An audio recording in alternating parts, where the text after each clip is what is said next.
Dodi Iskandar, yang alhamdulillah beliau sudah hadir bersama kita di Masjid Darul Hasan ini. Mudah-mudahan kehadiran beliau di masjid kita ini bisa memberikan nuansa sekaligus ilmu yang banyak serta bermanfaat untuk kita semuanya. Amin ya rabbal alamin. Yang kami hormati pula pengurus maupun jamaah masjid Darul Hasan Pontianak dan seluruh adik-adik anak-anak santri yang insyaallah dirahmati Allah Subhanahu wa taala. Amin ya rabbal alamin.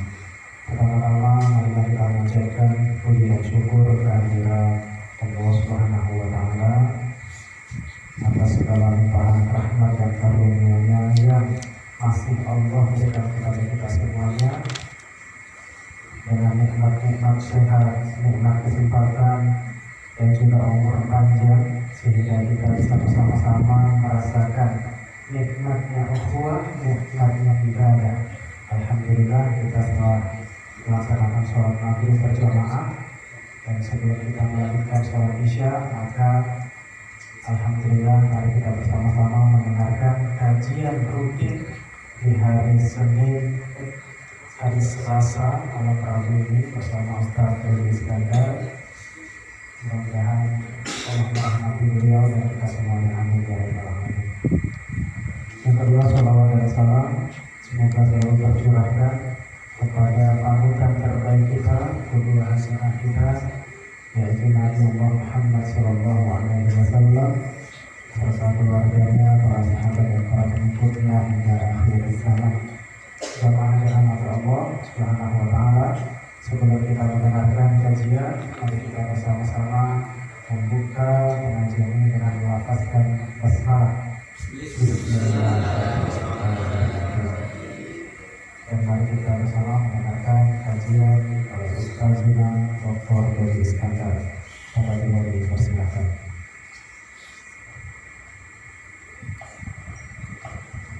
Bismillahirrahmanirrahim. Assalamualaikum warahmatullahi wabarakatuh.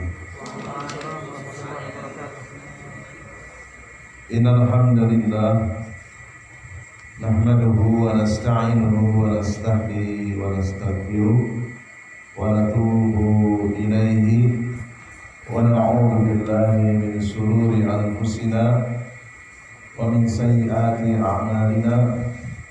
Man yahdihillahu fala mudilla lahu wa man yudlil fala hadiya lahu. Asyhadu an la ilaha illallah wahdahu la syarika lahu wa asyhadu anna Muhammadan abduhu wa rasuluhu, amma ba'd. Ahibati fillah rahimani wa rahimakumullah.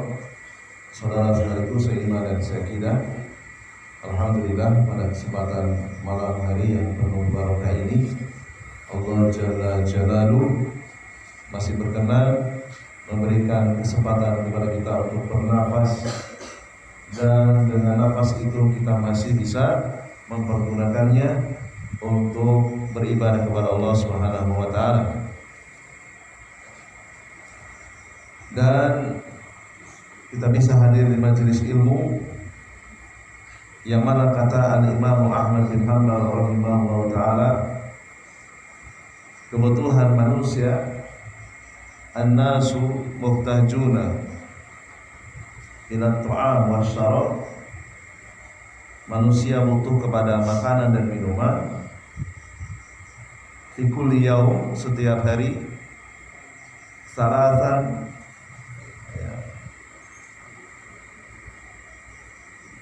dua kali, marrataini aw salasa, atau tiga kali sudah cukup. Kita bisa berdiri tegak, makan minum sehari 3 kali. Lambung kita tidak terlalu asam karena diisi dengan makanan dan minuman. Kata beliau, kebutuhan manusia kepada ilmu agama, an-nasu muhtajuna ila ilmi syar'i bi adamil anfas. jauh lebih aksar, jauh lebih banyak dari kebutuhan makan dan minum. Sebanyak apa kebutuhan manusia kepada ilmu agama? Bi'adadil anfas, sebanyak hitungan nafasnya dalam sehari semalam. Kata ilmu kedokteran, manusia itu bernafas sehari semalam itu kurang lebih 80.000, ya. Gitu ya. Silakan kalau nggak percaya itu. 80.000. Sebanyak itulah kebutuhan manusia kepada ilmu syar'i. Karena 1 detik saja kita melenceng keyakinan kita dari tauhid kepada syirik, maka itu sudah bisa menjatuhkan kita kepada kebinasaan. Iya, kalau belum dicabut pas akidah kita melenceng, pas tamu tak diundang datang, itu malaikat maut, maka kebinasaan bagi orang yang kehilangan tauhid pada dirinya. Salawat dan salam semoga tercurah limpahkan kepada guru terbaik kita, Nabi Agung Muhammad SAW, kiai tertinggi kita, Rasulullah SAW, yang tidak boleh untuk diselisihi. Kemudian salawat dan salam juga tercurah kepada keluarga beliau yang senantiasa berada di atas akidah yang lurus, dan juga segenap sahabat beliau dan orang-orang yang senantiasa berusaha untuk meniti tata cara beragama beliau. Insyaallah ta'ala kita akan melanjutkan kembali pembacaan kitab Al-Qawanihu fil Aqidati wa Wasailu As-Salamati minha, antivirus perusak akidah. Di pertemuan yang lalu kita sudah belajar tentang virus ucapan yang bisa mengeluarkan si pengucapnya dari Islam. Ucapan-ucapan yang sangat berbahaya, diantaranya adalah ucapan yang merendahkan Allah dan Rasul-Nya, ucapan yang mengandung makna menghalalkan yang haram, atau sebaliknya mengharamkan yang halal, membatalkan yang wajib menjadi tidak wajib. Ini juga secara umum adalah ucapan-ucapan yang bisa mengeluarkan pelakunya dari Islam. Mengatakan misalnya, mulai hari ini perbuatan maling halal, bisa murtad tadi. Karena tujuan malingnya untuk membangun pondok. Ya, ada sebagian orang yang mengklaim paling sunnah, gitu ya. Jadi melakukan perbuatan gosok, aling wakaf. Nauzubillah, ya. Semoga kita tidak termasuk orang-orang seperti itu. Mengaku paling sunnah, tetapi mendirikan mahat dengan nama salah satu tokoh dengan madhab ulama madhab Syafi'i. Tapi modal awalnya dari hasil nyolong. Nauzubillah. Alhamdulillah kita berada di tanah yang dibangun di atas tanah yang halal dan legal. Alhamdulillah. Ya. Ar-riddatu bil fi'li, qala al-musannifu rahimahullah ta'ala. Penulis melanjutkan risalahnya, sebab kemurtadan dengan perbuatan, berarti dengan anggota tubuh. Jadi tangan kita, kepala kita, kaki kita itu bisa menyebabkan diri kita keluar dari Islam. Jadi nggak sembarang bergerak saja harus ada tuntunannya. Ustaz, saya boleh nggak bergerak begini? Nah, nanti lihat, boleh nggak bergerak ke depan, ke belakang, kanan ke kiri? Ya. Yang dimaksud perbuatan yang menyebabkan murtad dari sisi anggota tubuh, contoh yang pertama, ini contoh yang paling gampang dipahami, tarkus sholat, meninggalkan sholat. Artinya dia tidak menggerakkan tubuhnya. anggota tubuhnya diwajibkan untuk melakukan sholat, dia meninggalkan sholat. Faqauluhu la yusolli, sama sekali dia tidak melakukan sholat. Wa in qala innaha wajibat, walaupun dia mengucapkan sholat itu wajib. Kalau ditanya sholat wajib nggak? Wajib. Tapi dia nggak melakukannya. Hadhihi riddatun alal asahhi min aqwalil ulama. Menurut pendapat yang paling sahih, yang paling kuat, orang tersebut keluar dari Islam. Berarti ada pendapat yang kurang sahih yang mengatakan meninggalkan sholat masih muslim. Apa dalilnya? Beliau mengatakan orang yang meninggalkan sholat sama sekali itu betul selama setahun mungkin nggak pernah sholat. Menurut pendapat yang paling kuat, dia telah keluar dari Islam. Dalilnya hadis yang dikeluarkan oleh banyak imam hadis, Imam Ahmad, Abu Dawud, Imam Tirmidzi, An-Nasa'i, Ibnu Majah dengan sanad yang sahih.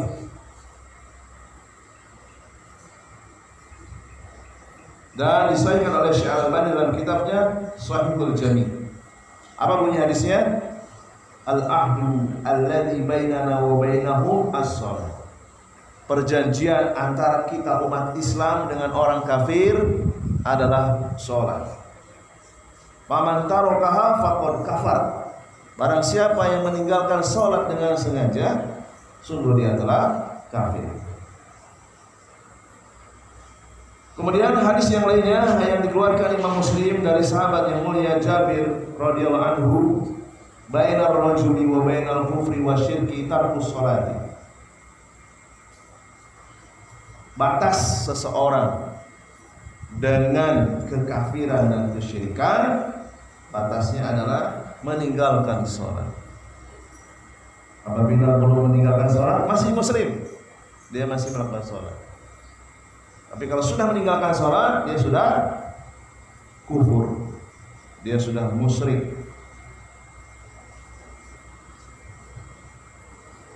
Dan juga ada perkataan dari seorang tabi'in yang disepakati kesolehannya, artinya tidak memiliki kelemahan dari sisi kesolehan. Semua sepakat bahwa orang ini soleh. Kalau kita kan enggak, kadang-kadang ya sebagian ada yang mengatakan kita soleh, sebagian ada yang mengatakan kita kurang soleh, begitu ya. Ini enggak, seorang tabi'in yang disepakati kesolehannya yang bernama Syaqir Ibnu Abdillah Al-Aqili. Beliau mengatakan, kana ashabu Muhammadin sallallahu alaihi wasallam la yarawna syai'an min al-a'mali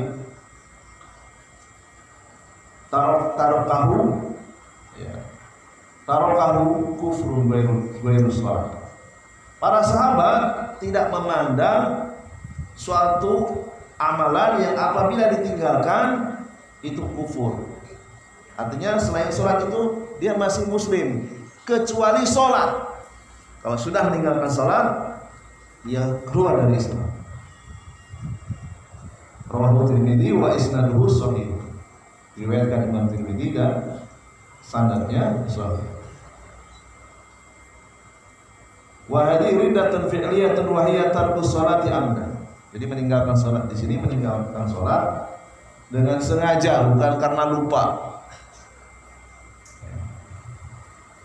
Dan meninggalkan sholatnya betul-betul meninggalkan sholat, bukan karena sholat bolong-bolong. Kadang sholat, kadang tidak. Kadang sholat, kadang tidak. Ini belum termasuk. Ya, kalau lagi banyak duit, jarang ke masjid, kadang lupa sholat. Kalau lagi kere, wah ingat dia dengan Allah, sholat. Kan ada yang seperti itu kan. Kalau kena musibah dia dekat dengan masjid. Ya, tapi begitu sehat, banyak duit, lupa dia, ya kan? Kemudian contoh yang lainnya, wa min dzalika law istihana bil mushaf asy-syarifi wa qa'ada alaihi mustahinan bih. Contoh yang kedua, menghinakan Al-Qur'an dengan duduk di atasnya. Aula tohabu bin najasati amdan, atau meletakkan najis di atas Al-Quran dengan sengaja. Ini juga termasuk perbuatan yang bisa membatalkan keislaman, yang bisa merusak akidahnya, karena dia menghinakan kalamullah, menghinakan firman Allah Subhanahu wa taala. Walaupun itu kertas, tetapi di dalamnya itu bisa dibaca, ada kalamullah. Aw wata'a biqadamihi yastahilu bihi, atau dengan menginjaknya dalam rangka untuk menghinanya. Fa innahu yartaddu bidzalika 'anil Islam, maka ini bisa menyebabkan pelakunya murtad dari Islam. Sudah berapa contohnya tadi? Kalau dihitung 3 ya. Meninggalkan sholat, menghina Al-Quran. 2 ya, menghina Al-Quran. Caranya tadi dengan duduk di atasnya, meletakkan najis di atasnya, atau menginjaknya dengan kaki dengan maksud untuk menghinanya. Wa min riddatil fi'liyatil akhar, kemudian contoh yang lainnya, kaunuhu yatufu bil qubur yataqarrabu li ahliha bidzalika, melakukan tawaf niatnya untuk mendekatkan diri kepada mayat. Mungkin di Indonesia kita belum pernah melihat ya, tapi di negeri lain seperti di Mesir itu ada. Mereka tawaf mengelilingi kuburan gurunya. Saya lupa nama torikotnya itu. Kalau nggak salah torikot Hasofi. Wallahu ta'ala apakah sekarang masih atau tidak. Dalam literatur kitab itu ada torikot Hasofi memiliki tradisi melakukan tawaf mengelilingi kuburan gurunya. Au sallilahum au lil jinni, berdoa meminta kepada penghuni kubur atau meminta kepada jin. Wa hadhihi riddatun fi'liyatun. Yusolli di sini berarti bukan berdoa ya, salat ya, salat menghadap mayat. Ya.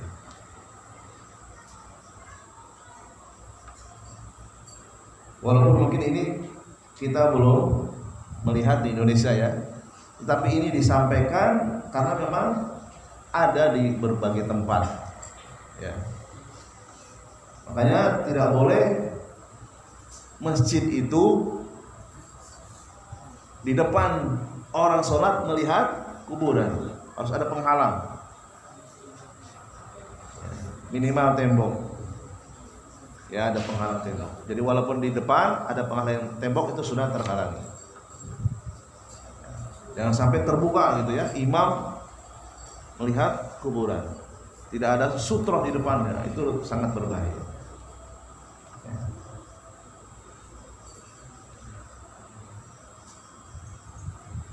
Amma man tofa bil kuburi yaqsuru bidzalika ibadatullah fa huwa bid'atun qadihatun fid din. Kalau seseorang itu tawaf di kuburan, kita nggak bisa langsung menjudge kalau dia itu keluar dari Islam. Hati-hati. Ada keterangan berikutnya, kalau dia ditanya lalu kemudian jawabannya saya tawaf di kuburan guru saya ini, niatnya adalah beribadah kepada Allah, maka perusaknya tidak sampai mengeluarkan dirinya dari Islam, hanya sebatas bid'atun qadihatun fid din, hanya jatuh kepada kebid'ahan yang bisa mengurangi kadar akidahnya, tidak sampai menghilangkan, karena dia ibadahnya kepada Allah, cuma caranya yang salah. La yakunu riddatun innama yakunu bid'atun qadihatun fid din. Ini belum sampai kepada menyebabkan pelakunya murtad, tetapi itu baru sebatas bid'ah yang merusak akidahnya, tidak sampai menghilangkan sama sekali. idza lam yaqsud at-taqarruba ilaihi bidzalika wa innama fa'ala dzalika taqarruban ila Allah subhanahu jahlan min. Dia mendekatkan diri kepada Allah dengan cara yang tidak disyariatkan semata-mata karena kejahilan.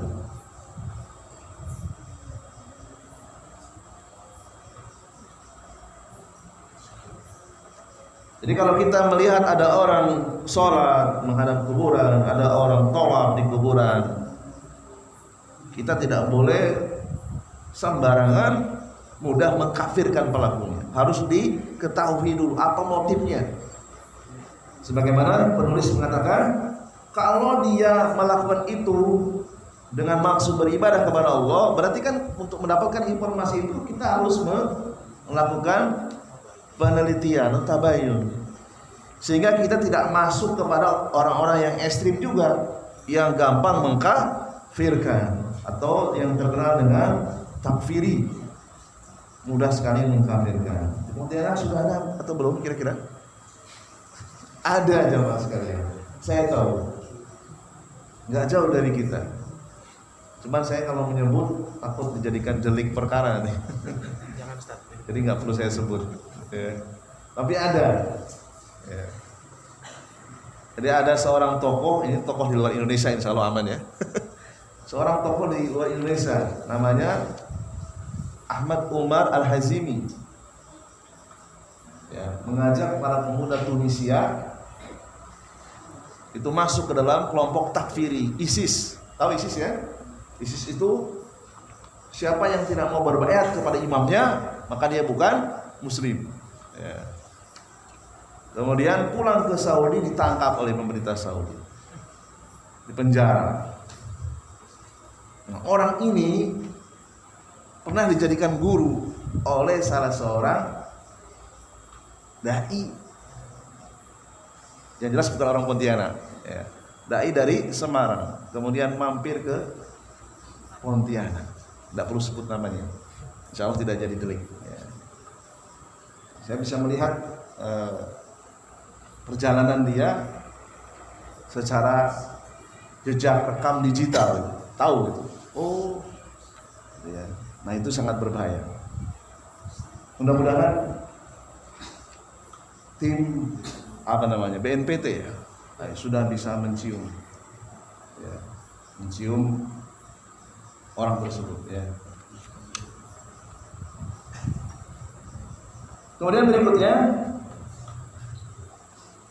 contoh perbuatan yang bisa menyebabkan murtad pelakunya dari Islam, qauluhu yadbahu li ghairillah wa yataqarrabu li ghairihi. Memotong hewan, menyembelih tujuannya untuk selain Allah. Ini jelas. Barangkali ini banyak di Indonesia ya. Ya, agar gertaknya tidak mudah roboh, potong hewan. Untuk sing bau rekso ya Pak Putra ya, sing bau rekso itu untuk yang apa namanya, si penunggu tumbal ya. Yadbahul ba'ira aw syatta aw dajaja aw baqara li ashabil qubur, menyembelih unta, domba, ayam, sapi untuk penghuni kubur, ini jelas ya. Taqarruban ilaihim ya'buduhum biha, termasuk perbuatan yang bisa menyebabkan akidahnya rusak total. Atau untuk diperuntukkan untuk jin, aulil jinni, walaupun namanya bukan jin. Ya. Namanya entah siapa, nyi siapa terserah. Ya. Ya'buduhum biha. Aulil kawakibi yataqarrabu ilaiha bidzalika, atau untuk benda-benda langit. Mungkin ini sudah jarang, tapi ini di masa lalu ada penyembelihan hewan untuk benda-benda langit. Wa hadza ma ahalla bihi li ghairillah wa yakunu maitatan. Jadi kalau kita sudah tahu kambing itu disembelih untuk selain Allah, maka statusnya bangkai, tidak boleh dimakan.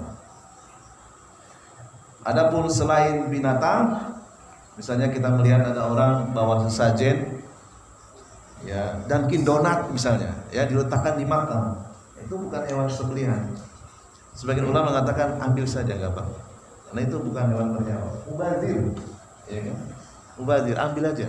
Misalnya ada kue gitu ya, daripada dimakan hewan-hewan, orang yang meletakkan sesajen sudah nggak ada, ambil aja. Namun untuk yang sesembelihan ini nggak boleh, karena dia bangkai. Wa yakunu kufran akbar, ini termasuk kekafiran yang besar, kekafiran yang bisa mengeluarkan pelakunya dari Islam.